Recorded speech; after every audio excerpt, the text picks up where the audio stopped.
अस्सलाम वालेकुम स्टूडेंट्स, कैसे हैं आप लोग। चैप्टर 9 का हम आर्टिकल स्टार्ट हमने किया हुआ था कंडक्शन, उसी का एक छोटा सा आर्टिकल रह गया। आज कंडक्शन वाला आर्टिकल कंप्लीट हो जाएगा। वो हम पढ़ेंगे कंडक्शन में uses of conductors and non conductors.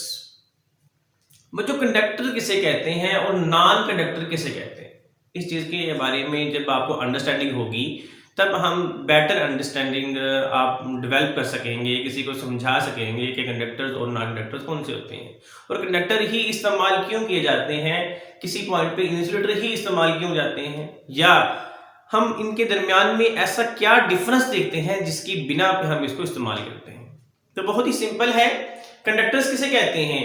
Conductors बच्चों ऐसे मटेरियल्स होते हैं जो हीट को कंडक्ट करवा सकते हैं। कंडक्टर से ही है, लफ्ज है कंडक्ट, इसी वजह से उसको क्या कहते हैं कि हीट को कंडक्ट करवा सकते हैं, यानी कि हीट को वन पॉइंट से अनदर पॉइंट वो मूव करवा सकते हैं, जिसकी बिना पे इसको हम कंडक्टर का नाम देते हैं। अच्छा, ये तो हुई सिंपल सी बात।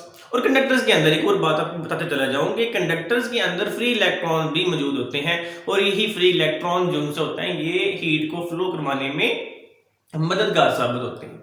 इस तरह जो इंसुलेटर्स होते हैं, इंसुलेटर्स ऐसे मटेरियल्स होते हैं जो कि हीट को कंडक्ट नहीं करवा सकते, यानी कि आप इंसुलेटर को नॉन कंडक्टर का नाम भी दे सकते हैं, यानी कि ये हीट को ट्रांसफर नहीं करवाते।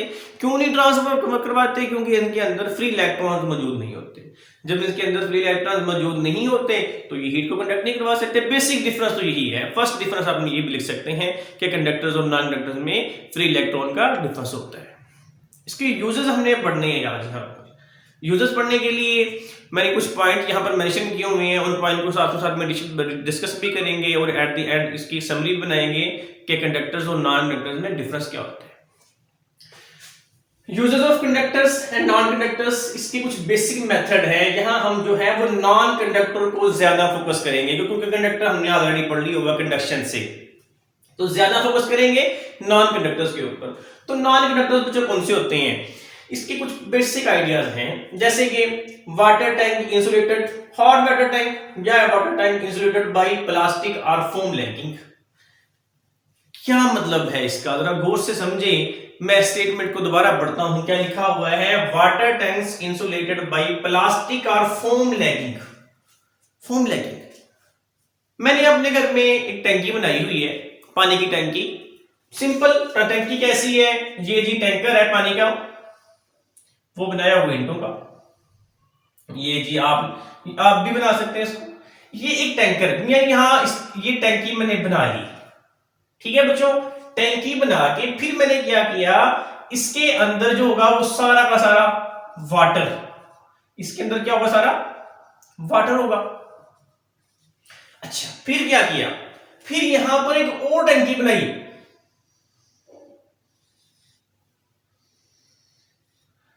फिर इसको कवर कर दिया यहां पर। अब हुआ क्या है, ये जो सेंट्रल पोर्शन है इसका, ये वाला, इसमें मैंने क्या किया है, एक फोम, देखिए ना क्या लिखा हुआ है, फोम लैगिंग। जैसे उसमें कुछ पॉलिस्टर डाल दिया, या स्टाइरोफोम होता है। स्टाइरोफोम किसे कहते हैं, जब कोई चीज मार्केट से आप लेके आते हैं, कोई शीशे के बर्तन है, कोई मशीन है, कुछ भी है, उसमें कोई फोम लगी होती है, उसको बोलते हैं स्टाइरोफोम, का नाम दे सकते हैं। तो वो इसमें डाली जा सकती है। या आप यूं कह लें कि जो लकड़ी का जो वो नहीं होता, उसका लकड़ी को तराशने के साथ उसमें गुद्दा सा बनता है, वो वाला जो मटेरियल है वो भी इसके अंदर डाल सकते हैं। वुड एक बेस्ट इंसुलेटर होता है। मैंने क्या किया हुआ है, इस पॉइंट पे इनकी कौन सी जगह है, ये वाली, यहां पर मैंने क्या किया दिया बच्चों, इसको मैंने ये साइड्स है, यहां पर मैंने वो इंसुलेटिंग मटेरियल डाल दिया हुआ है। अब होता क्या है, गर्मियों के अंदर पानी ठंडा होता है जब मोटर से निकलता है, तो जब टैंकी में फेंकते हैं, इस्तेमाल करते हैं, ओए बड़ा गर्म हो जाता है, तो ऐसा प्रॉब्लम है कि वाला, तो इस चीज से बचा जा सकता है। अब वो टैंकी कैसी बनी हुई है, गर्मियों में जैसा पानी डालेंगे, ठंडा पानी डालते हैं, ठंडा ही हमें आउटपुट पे मिलता है, यानी कि नीचे शावर्स वगैरह के अंदर मिलता है। और सर्दियों के अंदर नीचे से निकलने वाला पानी आपको पता है उसका टेम्परेचर नॉर्मल होता है, तो वो सा पानी होता है, जब टैंकी में फेंकते हैं ठंडक बहुत ज्यादा होती है, तो उसको पानी जब हम इस्तेमाल करते हैं बहुत ठंडा हो जाता है, हम कहते हैं नहीं इसको गर्म करना पड़ेगा। तो इस चीज से बचने के लिए इस किस्म की टैंकी बनाई जा सकती है। एक टैंकी बनाए सिंपल, उसके अंदर पानी डालें और यहां से जो है एक नई टैंकी बना के इस जगह को अगर आप कवर कर दें तो फिर जो है ना पानी का टेम्परेचर जितना है वो उतना का उतना रहेगा। एक और मटेरियल चलिए जी एग्जांपल ये वाली होगी। चलिए जी आपको प्रैक्टिकली एक एग्जांपल में बताता हूँ, अल्लाह किसी का भला करे। मुझे किसी ने फिश भेजी, तो वो फिश मैंने उसमें से थोड़ी सी खा ली और बाकी मैंने कहा चलने बाकी कुछ देर बाद खा लूंगा, लेकिन मुझे याद नहीं रहा। मैंने 2 से 3-4 घंटे के बाद जब उसको देखा तो वो जो फिश थी वो वैसी की वैसी थी, मतलब कि ठंडी नहीं हुई थी। अब मैंने उसमें हुआ क्या था, उसके अंदर क्या मटेरियल था, वो भी बिल्कुल ऐसा था कि मतलब वो इस तरह का एक बना हुआ था टब, पॉट कह आप इसको। तो ये जो टब था ये किसी मटेरियल का बना हुआ था, लाइक आयरन स्टील टाइप। तो इसमें यहां पर बच्चों फोम थी, ये वाली यहां पर इसके अंदर फोम मौजूद थी।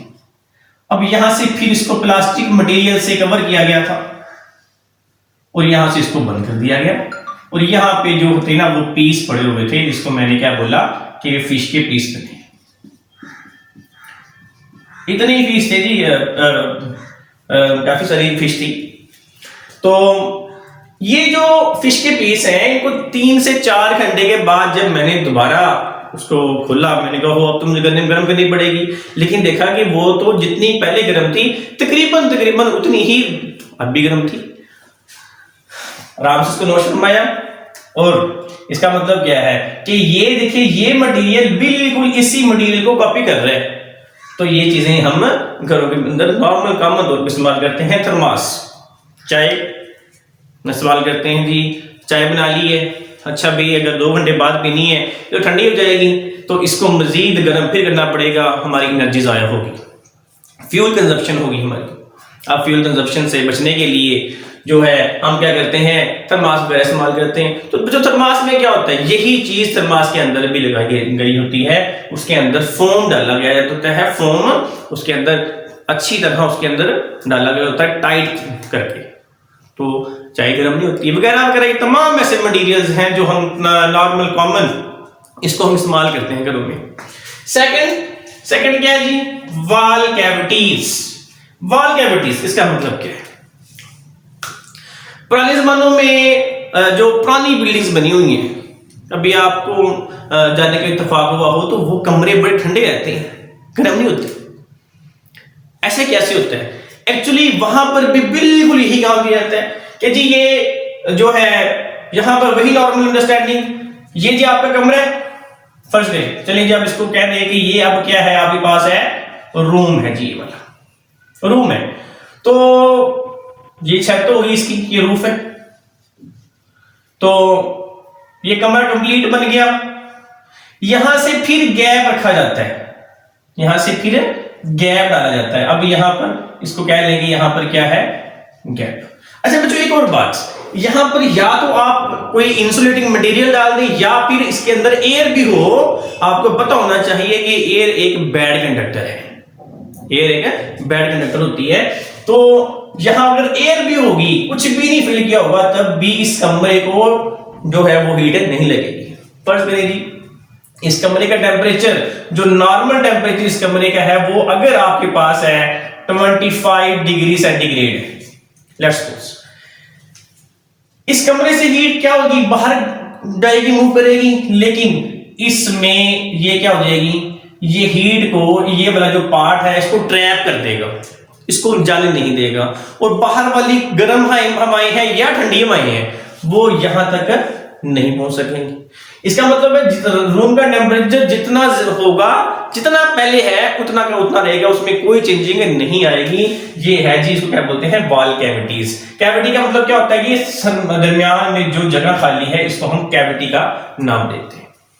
Third point, ceilings. सीलिंग, छतों पे सीलिंग करवाई जाती है अमूमन, अब तो लोग जो है दीवारों पर भी दीवारें लगे हैं। सीलिंग अमूमन हम करते क्या हैं, सीलिंग छत के साथ लगाई जाती है। ये जैसे ये छत है, ये रूम की ये वाली छत है, अब बच्चों यहां पर एक और इंटरेस्टिंग बात, सीलिंग आप लोगों को क्या चाहिए कि आप छत के कुछ नीचे करवाएं। कुछ लोग कहते हैं जी बिल्कुल छत के साथ ही मिला लें, हाइट कम हो जाती है कमरे की। नहीं, आप बच्चों जब भी मशवरा भी दे सकते हैं किसी को कि जब जो सीलिंग होती है उस सीलिंग को आपने कमरे की जो हाइट है, जब कमरे की जो छत है उससे कुछ नीचे करवाएं, ताकि यहां पर क्या हो सके, हीट ट्रैप हो सके और हमारा कमरा जो है वो उसका नॉर्मल टेम्परेचर जो भी होगा वो बरकरार रह सके। नहीं जी, कितने पॉइंट हो गए? वाटर टैंक की समझ आ गई होगी आपको, वॉल कैविटीज की समझ भी आ गई, सीलिंग, डबल ग्लेज्ड विंडो। ये डबल ग्लेज्ड विंडो क्या होती है? डबल क्या मतलब क्या होता है बच्चों? दो, उसमें दो शीशे लगे होते हैं। बिल्कुल यहां पर वो ऐसा होता है कि जी आपके पास फर्ज करेंगे ये जी आपके पास एक ये जी शीशा है, शीशा लगा दिया। हमें जो है बाहर से एयर चाहिए गर्मियों के अंदर, सर्दियों के अंदर विंडो बंद रखते हैं ताकि जो है ना बाहर से ठंडी हवा ना आए। तो करना हमने क्या है, यहां से ये जो आपके पास विंडो है इसको अपने डबल कर देना है। वही बात जो अभी बोली थी मैंने, यानी कि तमाम लुब्बे लबाब तमाम 4 पॉइंट का सेम ही है। एक ही बात है कि ये क्या होगा, एक मिरर है, ये एक शीशा है, ठीक है, ये एक शीशा है। तस्वीर भी मैं आपको दिखाता हूं यहां पर, जैसे ये तस्वीर यहां पर आ गई। यहां पर क्या होता है, गैप, वही वाला, ये क्या होगा, यहां पर गैप होता है। तो फिर क्या होगा, अंदर फर्स्ट चल रहा है, एसी चल रहा है, गर्मियों के अंदर एसी चला जाते हैं, तो हीट को वो बाहर कंडक्टर नहीं करवाता। हीट जो भी, सॉरी हीट कह रहा हूं, कूलिंग जो कमरे के अंदर है उतनी रहती है। फर्ज करें जी वो कूलिंग इसकी कितनी है जी, आपके पास चले जी 20 डिग्री सेंटीग्रेड है कमरे का टेम्परेचर है, तो वो 20 ही रहेगा। वो जो है वहां से कूलिंग है वो कमरे की बाहर तरफ नहीं जाती। या सर्दियों के अंदर कमरे का अपना टेम्परेचर 20 डिग्री सेंटीग्रेड है, लेकिन बाहर का टेम्परेचर जो है वो कितना है जी, फर्ज करें जी वो 5-7 ही है, 8-10 है, सर्दी है। तो फिर क्या होगा, बाहर से जो कूलिंग है वो अंदर तरफ आएगी और बाहर अंदर से जो हीट है वो बाहर तरफ जाएगी। तो उसको बचाने के लिए हम डबल ग्लेज्ड विंडो इस्तेमाल करते हैं। तो ये प्रोसेस थे कि किसके हैं, ये नॉन कंडक्टर्स की। उम्मीद है कि आपको अच्छी तरह अंडरस्टैंडिंग होगी कि नॉन कंडक्टर्स क्या होते हैं। अब कंडक्टर्स, अब हम इसकी लेंगे, बात करेंगे कंडक्टर्स की। तो कंडक्टर क्या होते हैं जी, देखें, चलें यहां पर हमने बात स्टार्ट की थी फिश की। वो फिश जहां से पक्की आई होगी वो बच्चों देखें किसमें पकी होगी, किसी फ्राई पैन में, किसी कढ़ाई में, किसी भी देगची के अंदर, और वो किस चीज की बनी होगी, वो बनी होगी डेफिनेटली एल्यूमिनियम की या आयरन की बनी होगी। एल्यूमिनियम की, आयरन की ही क्यों बनाई जाती है, किसी और मटेरियल की हम क्यों नहीं बना पाते भाई? तो क्या किसी और मटेरियल में हम फ्राई नहीं कर सकते? बच्चे नहीं कर सकते, क्यों? क्योंकि एल्यूमिनियम या आयरन ये दो आम तौर पे दो चीजें इस्तेमाल की जाती हैं, ये आपके पास बेस्ट कंडक्टर होते हैं। और इस बेस्ट कंडक्टर के अंदर जब हम इसको हीट नीचे से देते हैं, बर्नर से इसको हीट देते हैं, तो ऊपर अंदर रखी हुई चीजें बहुत आसानी से पक जाती हैं। ये होता है कंडक्टर का फायदा। उसी देगची के ऊपर, उसी फ्राई पैन के ऊपर, उसी कंडक्टर, उसी किसी कढ़ाई के ऊपर, क्यों उसी इसकी साइड्स होती हैं, जब हम उसको पकड़ते हैं, वो जो पकड़ने वाली साइड्स हैं वो बनाई जाती हैं इंसुलेटिंग मटेरियल की। क्यों बनाई जाती हैं? ताकि उनको हम पकड़ के उसको उतार सकें, उसको हम आगे पीछे करवा सकें, तो ताकि हमारे हाथ बर्न ना हो, हमारे हाथ जले ना। तो वो मटेरियल इस्तेमाल किया जाता है इंसुलेटर। और एल्यूमिनियम और जो दूसरे मटेरियल है वो कंडक्टर्स के होते हैं। तो ऐसे मटेरियल्स जहां पर हीट को हमने कंडक्ट करवानी होती है उसके लिए कंडक्टर इस्तेमाल करते हैं, और जहां पर हमें हीट को मूव नहीं करवाना होता वहां पर हम इंसुलेटर इस्तेमाल करते हैं। लो बच्चों, ये बहुत ही सिंपल सा क्वेश्चन था आपका, था यूजेस ऑफ कंडक्टर्स और नॉन कंडक्टर्स। तो ये तमाम चीजें हम यहाँ पर अंडरस्टैंड की। आपने 2-3 क्वेश्चन मुझे बताने हैं। हम किसी चीज को फ्राई करने के लिए, पकाने के लिए, चलें जी फिश ही फ्राई कर रहे हैं, फिश पकाने के लिए हम जो है वो ऑयल का इस्तेमाल करते हैं। ऑयल क्या है? लिक्विड है। ये हर चीज जो है फ्राई हम लिक्विड के अंदर ही करते हैं, हम वैसे किसी और चीज के अंदर उसको क्यों नहीं कर सकते? Forget it. बच्चों आपने मुझे एक क्वेश्चन ये बताना है यहाँ पर कि सर्दियों के अंदर जो पानी जमीन से निकलता है वो गर्म निकलता है, और जो गर्मियों के अंदर पानी निकलता है वो ठंडा निकलता है तो वही का वही वही मोटर है, वही पानी है, तो ये टेम्परेचर में चेंजिंग क्यों होती है? आपने मुझे इसके आंसर जो से हैं वो कमेंट सेक्शन में इनके आंसर देने हैं। जिस बच्चे को समझ आए तो उसको आंसर वो जरूर करें। अपना बहुत सा ख्याल रखिएगा। अल्लाह हाफिज। नेक्स्ट हम आर्टिकल के साथ मिलेंगे जो कि इसके नेक्स्ट होगा, वो है कन्वेक्शन। कन्वेक्शन के कंप्लीट आर्टिकल पढ़ेंगे इंशाल्लाह। तो उम्मीद है कि आपने इस लेक्चर को, थोड़ा सा फनी लेक्चर हो गया था फिश के अकॉर्डिंगली, तो आपने इसको अंडरस्टैंड किया होगा। अपना बहुत सा ख्याल रखिएगा। अल्लाह।